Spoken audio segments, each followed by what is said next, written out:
I will not hesitate and present our next speaker. He's from Yahoo. He's the head of expansion markets. That is like the third of the world. And he will talk about the creativity. And creativity is king here to talk about that is Joshua Partridge. So thank you very much. Great to be in Lithuania. It's my first time here. I'm not sure if you can tell from my accent. I'm not English, I'm Australian. I've been living in London for 5 years, and now I've recently been living in Switzerland for 3 years. So it depends how many beers I have, my Australian accent gets stronger. So see me later on, it'll be very Australian. So what I'm here to do today is really to talk to you about something that's very much fundamental to advertising, and that's creativity. And I'm going to focus on sort of how online advertising has evolved over the last 16 years, and tell you what I see as the future. Before I do that though, I get asked all the time, what is Yahoo? We've been around, we had our 16th birthday this year, which pretty much makes us the some people say the grandfather, I prefer to say the godfather of the online world. And over the 16 years, you know, things have drastically changed, and as a company we also continue to change as well. So this is very much how we position ourselves in the market.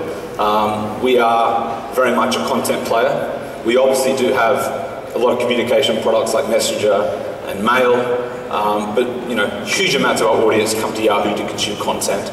We also do have some social products. Social is not just Facebook, social is many different things. And some of the products like Yahoo Answers and Flickr have been products we've had for many, many years, all designed to bring people together to share information, ask questions, and share memories.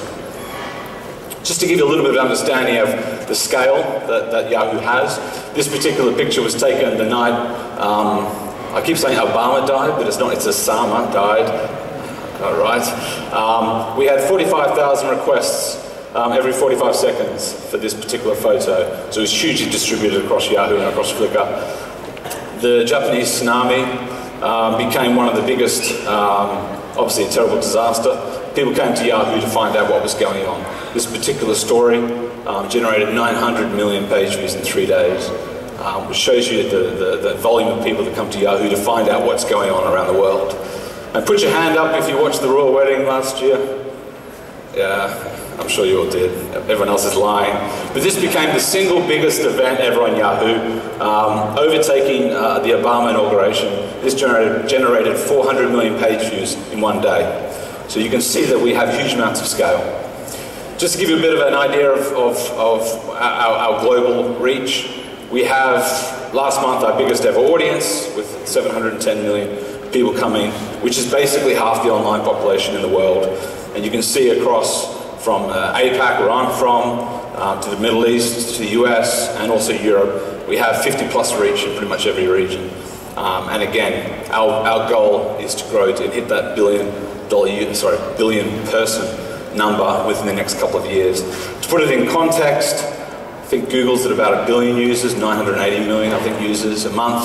I think Facebook's about 850 now. Yahoo's third at 710. I think MSN's 600 to 650. I'm sure my MSN colleagues will correct me if I'm wrong on that one. So again, a lot of people come to Yahoo to find out what's going on from all around the world. Now, what I really wanted to focus on today was creativity. If we look back over history, art and the creativity that fueled art was a very powerful medium to celebrate success in battle, sadness, to capture a landscape for eternity. Now, what happened to all those artists that, you know, didn't turn out so successful, like Leonardo da Vinci here? Anyone have a guess what they all did if they didn't become famous artists? Most of them found their way to an advertising agency. And those people who didn't quite make it as a famous artist went to these agencies and really did some amazing things. If we look back over history, print has brought us some very, very historic and memorable campaigns like the Marlboro Man. Obviously Coke has done some fantastic things, and VW. Very, very simple campaigns, but there was a very, very strong story to it. And these types of images have been around forever, and everyone recognizes them. And really has shown that creativity, and pushing boundaries, and telling a story was a very successful way to push a product. Now, Digital came along at a time when print and TV were doing amazing things. And the online world said, you know, we can do fantastic things. You don't need to worry so much about creativity anymore. We have so much information on our users, you know, that's all you need to know. And what I'm here today to tell you that that's not entirely true. If we look back, display advertising started.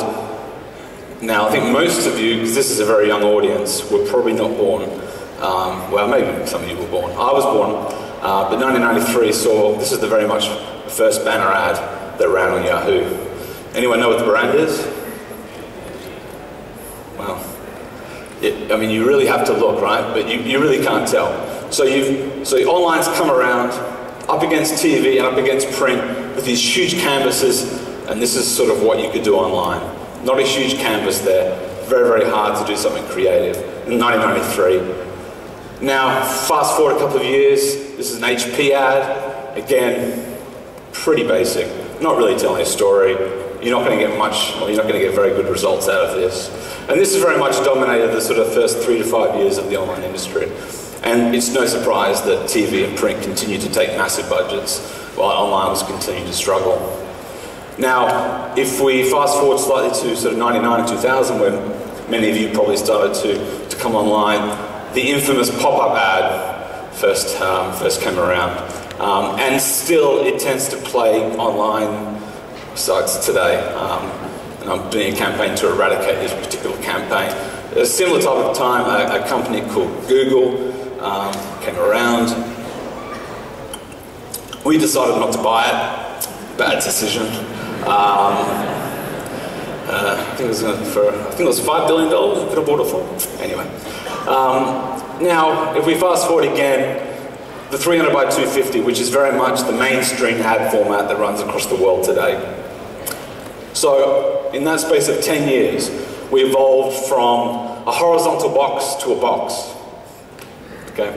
Really not going to shift money to online. And as a result of that, online is still small compared to TV and print. In some markets like US and UK, it's at 30% now and it's really booming. But I think the point I'm making today is that around about this stage, we started to realize that we can and should do a lot more. Now, a couple of reasons why we've shifted significantly over the last sort of 5 years is obviously internet speed, broadband penetration has really started to rise. And that's given publishers and advertisers much more power and technology, well, to give them more technology rather, to do some more creative things. Now, this is actually a real slide that I'm not going to take you through today, but one of the other myths that I think the online world has been pushing for far too long is that technology is the be-all and end-all. Okay? Now, I completely agree that technology is an amazingly powerful thing that the other mediums wish they had. I can put the right ad in front of the right person at the right time. Okay? But if I don't engage them with a message and engage them with the traditional advertising, what you always used to do with advertising, which is tell a story. If I don't put that in front of the person, then the ad campaign is going to be a real failure.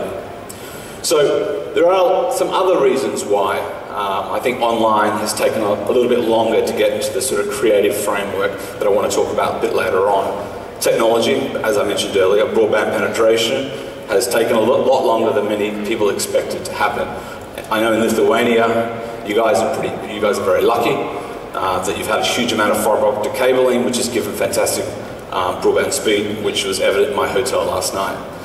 In many countries, like South Africa where I go to, my God, it's like the dial-up days.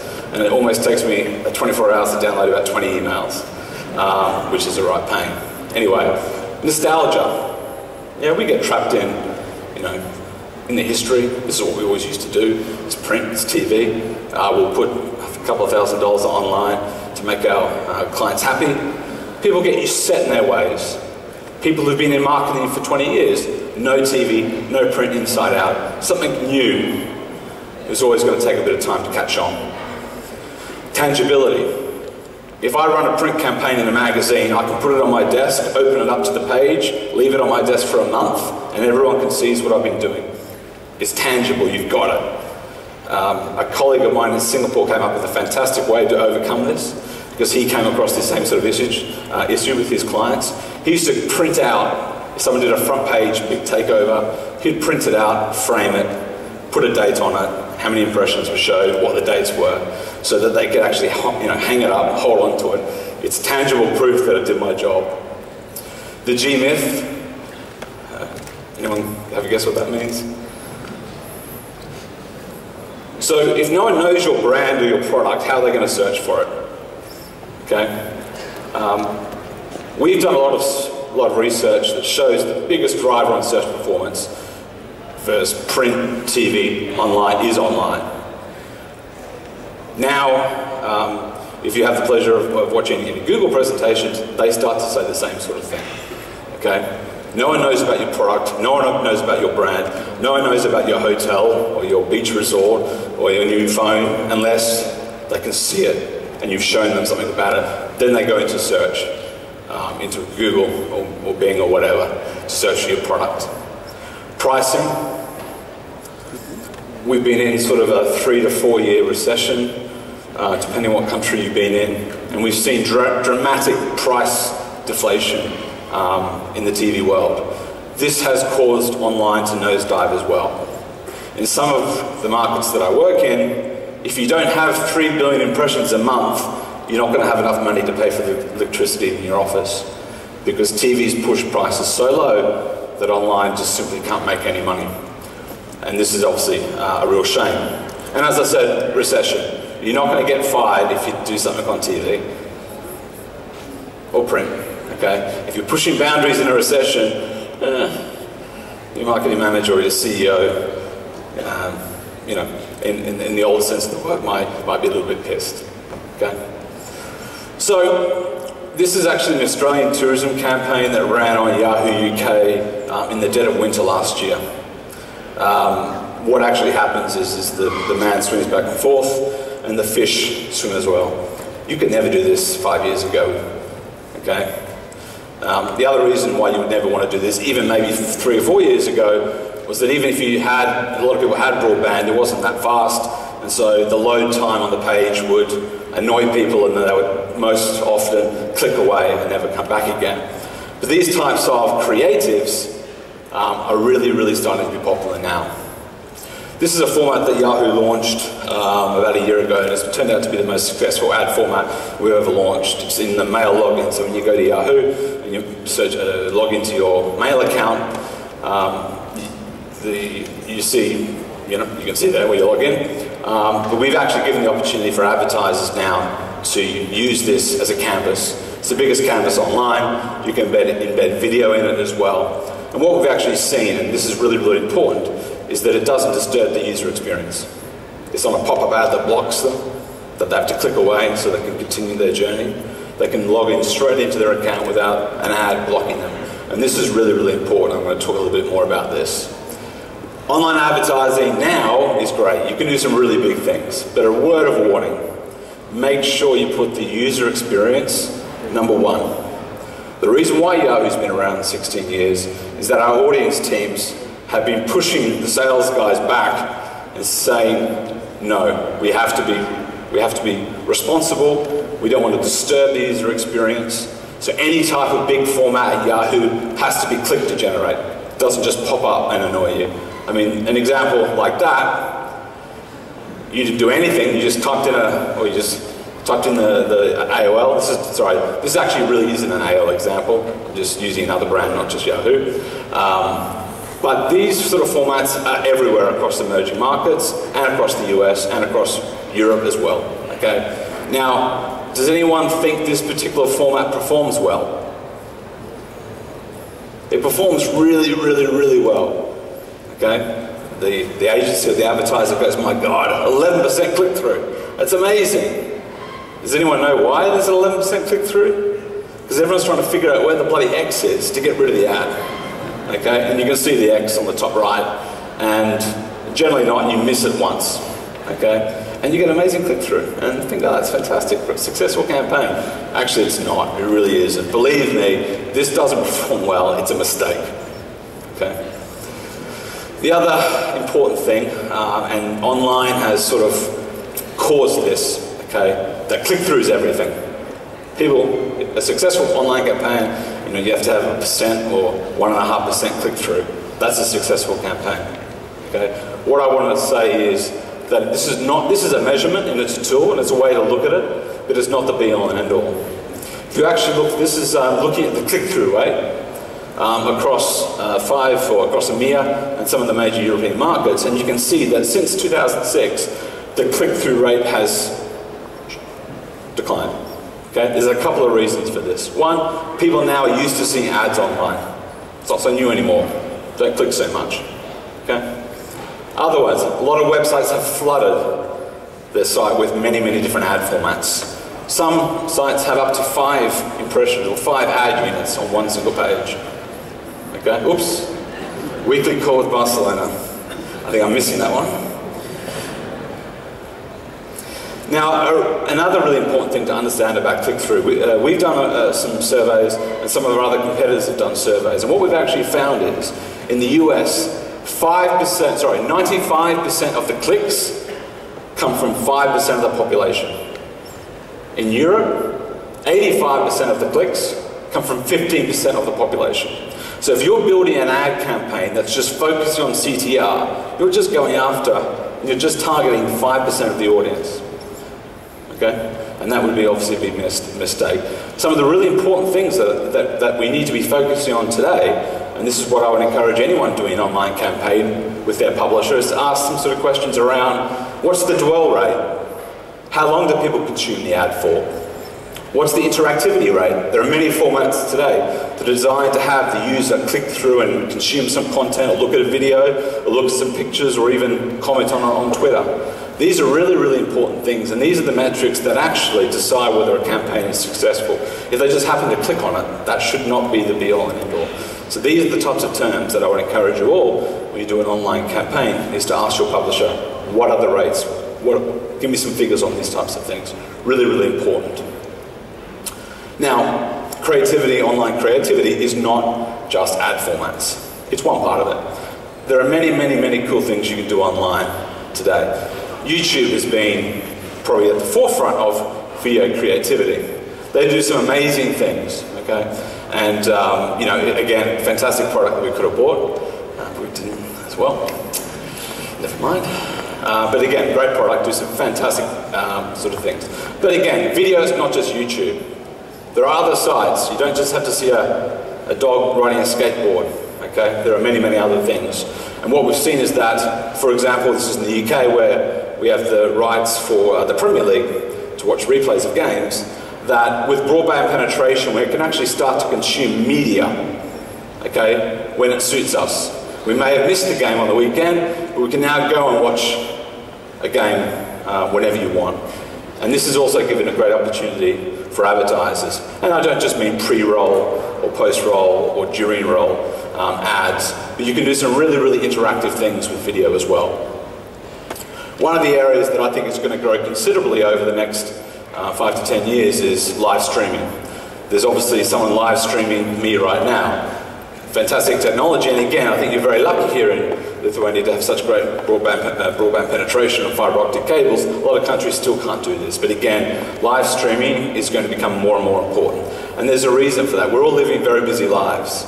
If you miss a TV show, okay, imagine it'd be great if you could just watch it when you're on the bus with your mobile phone, right? These days are coming very, very quickly. When we hit the 4G networks, then we can start to do some really cool things. So this is not that far away. What we're also seeing too is a lot of brands are really wanting to focus on content creation. Brands like Red Bull, for example, do amazingly cool things. Did anyone see, well actually Red Bull didn't do this, but did anyone see the video last week of a guy that jumped out of a helicopter at 2,000 feet and landed without a parachute? Yeah, it's pretty cool, right? Now that type of content, Red Bull does this all the time, but so many people watch that video, right? Creating these types of content, brands are doing this more and more and more, create this content to get people to come and consume it, right? And the brand gets fantastic brand interaction, or whatever you want to call it, the great alignment with sort of a lifestyle. And this is an example of something that we did with Mazda. This was basically designed, this car was being released, they were targeting mothers, and they wanted to, came to Yahoo and said, you know, how can we engage an audience? So what we went to do, we created content with our editors, designed about how to make a mother's life easier. Again, Parengė's fantastic association with the lifestyle, with ideas, bringing a community together, and obviously the brand gets, gets some traffic. What we're also seeing too is a really a blur between offline and online. Once bitter enemies, online and offline, are actually now complementary to each other. This is an example we did with Walkers, which was, the whole idea of it was to, ask people to come up with their own flavor of chips. Okay, the chip pack had details about the campaign. People came online, and I wanted a chicken tikka masala chip or a bacon and egg chip, and Walkers basically did a poll, and whoever got the highest percentage, they actually made those chips and distributed them the following month. Really, really cool things. It's about identifying a community offline, bringing them online, and then getting them to engage. Okay, and this is very much what we're seeing as well. Another example of this is something that Coca-Cola has been very much focusing on. Coke Light, which is very much wanting to align themselves with the young audience, fashion-forward type of audience, have spent huge amounts of money offline promoting this. What they wanted to do, though, was to figure out a way how to bring that audience. They did some huge TV and banner commercials. How do we bring that audience to one place and get them to engage and consume more content? And more importantly, give Coke the ability to actually see, hey, what are these people really wanting to read about? What are they wanting to consume? So that we actually created a site within Yahoo for Coca-Cola where we came up with original content. Okay, and then we fed back to Coke and said, hey, you know what? Most people are really interested in high-end fashion or bespoke or runways or tips how to buy expensive dresses cheaply. Okay, so what we're really seeing here is Coca-Cola learning what do actually people who are enticed by our brand, what are they really interested in?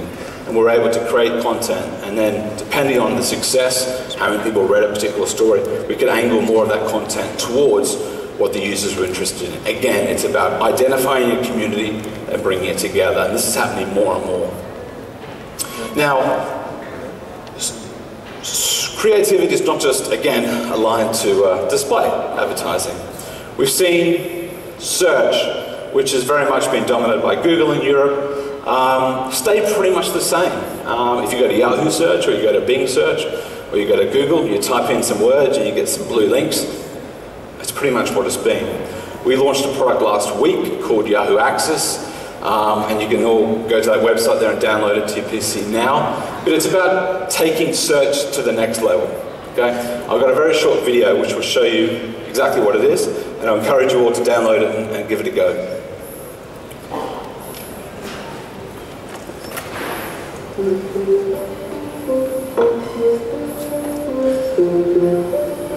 Introducing Yahoo Access. It combines searching and browsing into one experience. So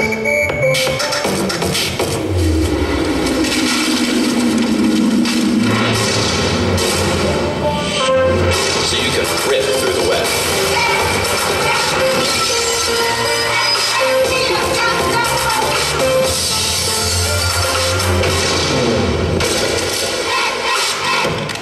It provides instant answers as you type.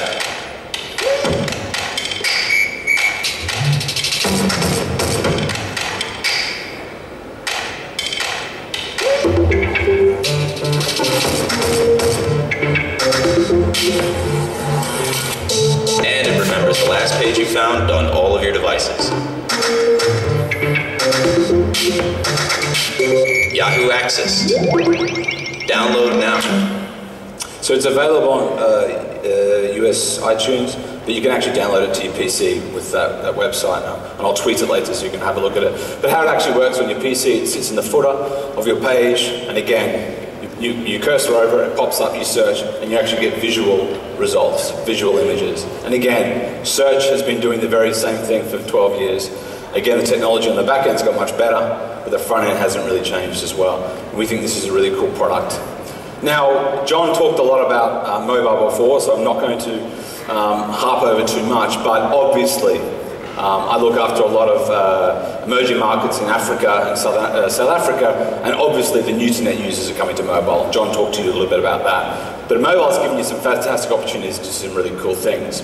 But what we're actually seeing from a content point of view is that mobile consumption is starting to overtake news and magazines. And we expect this to continue very, very soon. Almost 1 in 3 mobile users, smartphone mobile users, now consume their news on their mobile, not like they used to on magazines or whatnot, okay? And we see this trend continuing, particularly with smartphone penetration really, really starting to increase. Now, another that John touched on as well is the actual consumption. Okay, what devices are people using at what time of the day? This is actually a survey that we did, and you can see PC rules in the morning. Sorry, and when I say morning, I mean early morning, 1 to 3 a.m. Not sure what they're doing. It's not me, but they're doing something. Then you've got the morning on the way to work, the smartphone's ruling. You get to work, PC's ruling again, dominating. You go home from work, and then the tablet starts to take over, okay? This is US statistics, okay? And obviously the tablet penetration is a little bit higher. But this is the sort of trends that we're seeing. People are not one-screen users anymore, okay? And publishers, or anyone online, needs to make sure that their products are now available across multiple platforms at any one time. Because at the end of the day, people will consume the content at their leisure. If it happens to be on an iPhone or an Android or a BlackBerry, which is not very good, at consuming media, I mean, it's good for emailing, or a tablet, okay? Publishers have to make sure that they can do that. Now, interestingly, creativity is also following, display advertising is also following user behavior. And what you can see in that previous slide was that if you want an effective campaign, and you know that your audience is doing different things on different devices at different times of the day, you need to make sure your campaign can reach across multiple products. And this is an example we did with Santander. Now, a really interesting thing to know, we've done some surveys about, if you actually combine TV with PC, with tablet and smartphone, you can get some amazing results. We've done the first campaigns we've done where we've actually put a campaign across multiple devices. We've seen a 54% increase in brand awareness and 46% increase in brand favorability and 8 times 8 times increase on purchase intent. Okay, it's not really rocket science. Right? It's not. If people are consuming media across different devices, then it makes sense to make sure your campaign reaches that user all day. Okay, it's pretty simple. Now, I've got some top 10 mobile and tablet trends for 2012, which you can all have a read. But the 3 that I want to actually point out, because they really, really resonate with me, is that the typical tablet user of the future will be in their 50s. Now, my mother is turning 60 next year, and my dad's got his 70th birthday this year. Now, I went back at Christmas time, I hadn't seen them for a couple of years, and the first thing I noticed was that they're obsessed with carrying their iPad around with them, okay? To the point where they use it more than I do. My dad doesn't order his newspapers anymore, or his Economist subscription, he does it all now on his iPad. He used to actually be a really bad emailer because, he'd go to his PC, turn it on, 25 minutes later he would load and he could do his emails. Now he can do an email within a minute, okay, and send it within a minute. My mother is obsessed with Sudoku, and she uses it all day. It's true, I believe it. How do I say this without offending lots of people? Geeks tend to be guys, and guys are generally the first guys to move to a new technology, and tablets have been very much dominated by men. But again, this is going to change, and in 2012, you're going to see that the balance between male and female consumption of tablets is going to balance out to more 50-50 as opposed to 75-25%. And really, really cool, and this is why the Apple stock price has just gone through the roof, is that the tablets are not really coming at the expense of PC or smartphone purchases. Has anyone here got a smartphone, a tablet, and a Mac Air, or a laptop, or a PC? Okay, just a few people. Okay, but what we've actually seen is that the PC and the smartphone haven't suffered yet with tablet growth, okay? And this is really a phenomenon. Apple's actually created a brand new category. The money's got to be coming from somewhere, okay? But right now, it's not coming from smartphones and it's not coming from PCs, which is really, really interesting. So, everyone heard of the term second screen phenomena? Okay, it's not that. It's not you don't have to talk to your wife in bed anymore. It's not a new babysitter, cheap babysitter that you don't have to pay. You don't have to pay once and entertain your kids for ages. And it's not finally figuring out how to keep grandma occupied. Yeah. The second screen phenomena is the fact that people are consuming content across multiple devices at the same time. I mean, John mentioned that a lot of people were watching him and doing their Twitter or emailing. I was, myself included, okay? But what we're actually seeing is almost 70% of mobile users are at least consuming media with another screen at the same time, okay? And this has actually given a fantastic opportunity to, again, bring offline and online together again, okay? As I said, TV and internet or online have been battling for ad dollars for ages, okay? But the second screen phenomena now is going to give us the great ability to actually start to connect the dots between offline and online, and I'll show you why. Yahoo launched a product in the US last year, which is coming to Europe at the end of this year, called Into Now. Everyone's heard of Shazam. I'm sure everyone's got Shazam on their phone, but basically Into Now is Shazam for TV, okay? Now I've got a video which will show you exactly how it works, but it basically gives the ability for a tablet or a smartphone to actually listen to what you're watching on TV and allow you to consume additional content, right? That's also heightening and benefiting the TV program that you're also watching at the same time. So let me show you a quick video about how this works. What are you watching right now? I bet Into Now knows.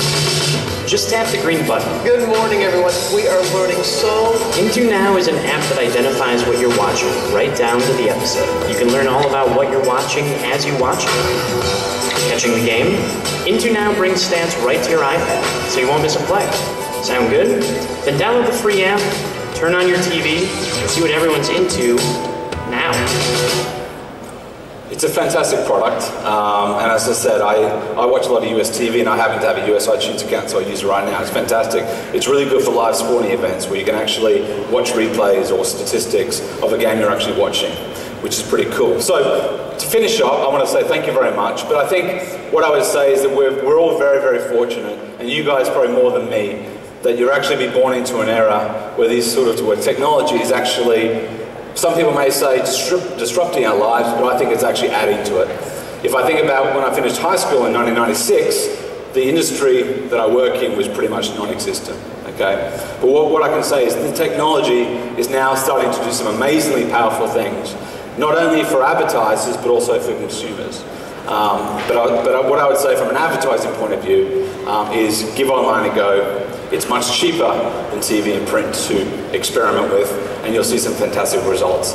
And if you can take just one thing out of today, remember that online is not just about technology. You also have to put the same amount of effort into creativity to your campaign that you do offline to online. Thank you very much.